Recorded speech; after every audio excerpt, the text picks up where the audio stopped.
प्रभात जी, एक बात और सुनने में आती है कि आप समय के भी पंक्चुअल हैं, टाइम टू टाइम हर जगह पहुँचे रहते हैं और जानकारी ये भी है कि आप एक शादीशुदा हैं और आप व्यापारी भी हैं। तो इन और संगठन कोई ऐसी बात नहीं, उसमें समय देना पड़ता है। बिल्कुल। संगठन एक परिवार की तरह होता है और आपका भी एक परिवार है अपना खुद का। आखिर इन सब चीज़ों के लिए आप समय कैसे निकाल लेते हैं? और समय से आप पहुँचे रहते हैं, चाहे वो व्यापारियों का धरना हो, चाहे व्यापारियों का सम्मेलन हो। जैसा कि आपने आपको मैंने पहले ही कहा कि कोई काम अगर शिद्दत से करिए तो आप सब कुछ कर सकते हैं। जिस तरह से संगठन है, क्योंकि संगठन भी हमारा परिवार है, वो भी हमारा परिवार है। उससे जुड़ा हुआ हर व्यक्ति, व्यापार मंडल से जुड़ा हुआ हर एक व्यक्ति हमारे परिवार का सदस्य है। तो जिस तरह से अगर ये धारणा हम मन में रख के चलते हैं कि कहीं कोई बात हुआ, किसी व्यापारी कोई बात हुई, जैसे अभी हाल ही में मामला हुआ, कई तरह के लोगों के नगर पालिका द्वारा उत्पीड़न हो रहा था, तो उसका हम लोगों ने खुलकर विरोध किया। यहाँ तक कि 31 जनवरी को हमने धरने भी दिए कि ये बिल्कुल असंवैधानिक है, गलत है। कोई भी चीज करें तो आप उसको कानून के दायरे में रहकर करें, चाहे वो नगर पालिका हो, कोई भी विभाग हो, A to Z विभाग, चाहे प्रशासन विभाग हो, चाहे वो विद्युत विभाग हो, कोई विभाग हो, लेकिन जो भी है वो कानून के दायरे में रह के ही अपना कार्य करें। अगर असंवैधानिक तरीके से हमारे व्यापारी के साथ किसी भी प्रकार का उत्पीड़न होता है तो मैं वहां पर, ये जान लीजिए, उनके साथ कंधे से कंधा मिलाकर खड़ा रहूंगा, उनके साथ हर लड़ाई लड़ने के लिए तैयार रहूंगा। प्रभात जी, इन सब काम के लिए आप समय निकालते हैं, आपने जैसा हमें जानकारी दिया, लेकिन क्या इसके लिए आपके घर वाले, आपके रिश्तेदार आपको लेकर चिंता का विषय तो नहीं बन जाते हैं? क्योंकि ये एक प्रकार का दुश्मनी लेना होता है, किसी के पक्ष में बात करना, धरना देना। आप हमेशा घर से निकले रहते हैं, पता नहीं कब कहाँ क्या घटना हो जाए। इन सारी चीज़ों को कभी आपने सोचा?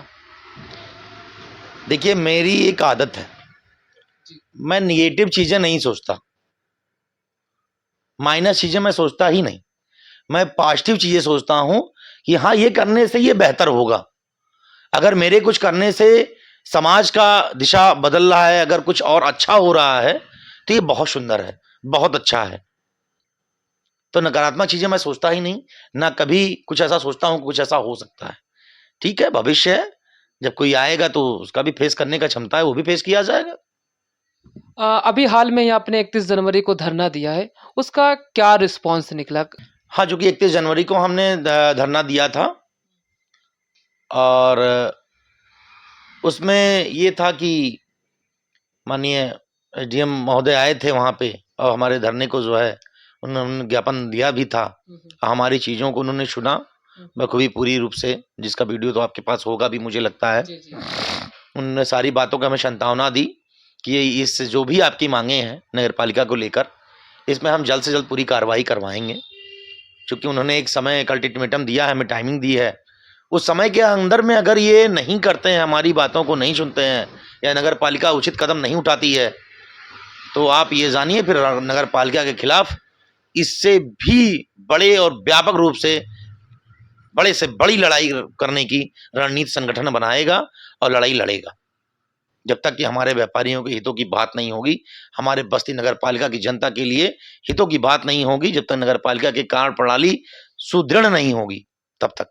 अच्छा प्रभात जी, एक बात और है, क्या कारण है कि अपना बस्ती जनपद और जिलों से पीछे है? अगर विकास की बात किया जाए तो बस्ती का विकास शून्य, कहीं कचरा फेंका हुआ है, कहीं डिजाइने सड़कें हैं, कहीं कुछ है, कहीं बिजली के पोल के जो खम्भे हैं, वो उभरे पड़े हैं। ऐसा लग रहा है इंडिया गठबंधन की तरह फंसा हुआ है। नहीं, इसको कैसे छुटकारा पाया जा सकता है इससे? नहीं, जैसा कि आपने ये कहा, तो इस बात से हम सहमत नहीं, ऐसा नहीं है। बस्ती हमारा आज के टाइम में काफ़ी विकास किया है, काफ़ी आगे बढ़ा है, ऐसा नहीं है। हाँ, कुछ छोटे लेवल के हैं, कुछ विभागें हैं, जैसे नगर पालिका चूंकि हो गया, बहुत ही गंदा विभाग है, चूंकि इनका कोई कार्यप्रणाली करने का कोई तरीका, कोई सिस्टम नहीं है। पता लगता है जो ऑन पेपर उनके पास अगर कर्मचारी हैं 100 लोग, तो उन्होंने ऑन पेपर जो भर रखा है 150 लोग, काम कर रहे हैं मौके पे केवल 100 लोग। तो ये सब चीजें हैं, कहीं ना कहीं अनियमितताएं हैं नगर पालिका में, और भ्रष्टाचार का रूप ले रखा है। क्योंकि जब से माननीय सपा के प्रत्याशी अंकुर वर्मा जी आए हैं, तब से कुछ नगर पालिका में भ्रष्टाचार बहुत ज्यादा ही हो गया है। जो बस्ती का नगर पालिका चुनाव हुआ, व्यापारियों ने ही तो चुना है। पहले तो बीजेपी की सरकार थी, अब सपा की है। आखिर क्यों ऐसा हुआ? पहले तो उनके कार्यकाल में तो सड़कें नहीं बन पाई। व्यापारियों ने सोचा, आपके संगठन ने सोचा, कुछ जिम्मेदारों ने सोचा कि अंकुर वर्मा जी को लाया जाए।